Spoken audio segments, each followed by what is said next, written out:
Good afternoon, students. Today we will deal with the reproduction in Markensia. Now, students, Markensia reproduces by different methods, mainly vegetative and sexual methods. Now, first we will deal with the vegetative reproduction. Now, in Markensia, vegetative reproduction takes place regularly by the following methods. Now, first, by progressive death and decay of the thallus. Now in this case, the mature cells of the gametophyte are short-lived and new cells are regularly formed by the apical cell. The death and decay therefore naturally starts from the posterior end. As the process of decay reaches the point of dichotomy, the two apical parts of the thallus separate and form two independent plants. That means from such condition we are getting two plants. Now second type, in this case by adventitious branches. Now in some species of Markensia possesses adventitious branches on the ventral surface of the gametophyte. These branches on separation from the parent thallus grows into new thalli. In species like Markensia assamica and Markensia palmata, adventitious branches arise from the stalk or disc of the archegoniophloem. In Markensia nepalensis shows apical adventitious shoots. Now third type, by means of gymi, singular gyma. This is the most important type of vegetative reproduction in Markensia. Now here there are multicellular specialized asexual reproductive bodies. They are called as gymi, and in singular it is called as gyma. They are born in small cupules known as gyma cups, present on the dorsal surface of the thallus in the midrib region. Now you can see on the midrib there are cup-like structure. They are born in small cavities. They are called as cupules and they are known as gyma cup. A gyma cup is approximately 2 mm in diameter and 3 mm in height. That means they show clear indication on the midrib region. Its margins are hyaline, lobe, spinulous or entire. From the floor of the gyma cup, many small stalk, discoid or biconvex gymi arises.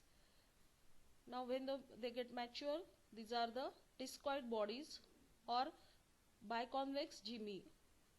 They are arises from the gyma cup. The gyma is constricted in the middle and the two notches in the constriction possess rows of apical cell.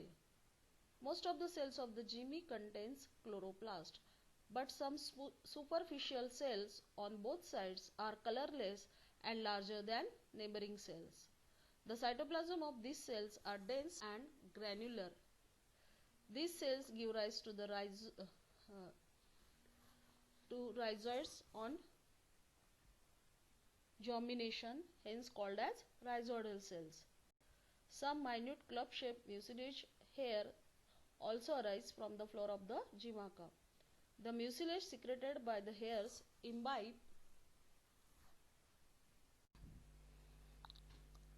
The mucilage secreted by these hairs imbibes water and the imbibitional force thus generated helps in the dissemination of gymi from the gyma cup.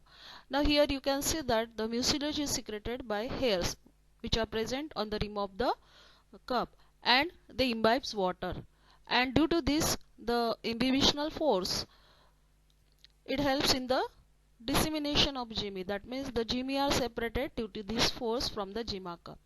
The gymi are bilaterally symmetrical and are not differentiated into dorsal and ventral surfaces.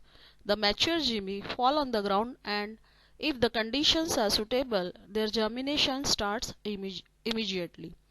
The surface of the gyma which comes in contact from the soil gives out many rhizoids. This surface eventually becomes the lower, that means the ventral surface of the thallus.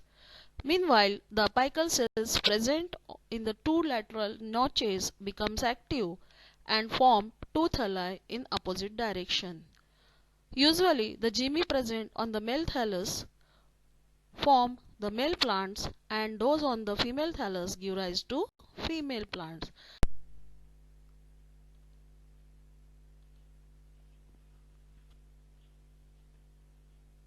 Now here in this picture you can see the gyma cup, they are present on the midrib. Now these are the cup shaped structure, they are called as cupules also. Now if you see the detail, when these gyma cup they get mature, they produces discoid biconvex gyma bodies. Singular they are called as gymi. Now if you see the vertical section of this gyma cup, on this rim of gyma cup the gymi they are present. Okay, they are here, the air chamber is there, again the mucilage here is there, and they supply the water, and here the rhizoids and scales they are present, which provides the which helps in absorption of water also. In this way we have studied gyma cup and vegetative reproduction in Marchantia.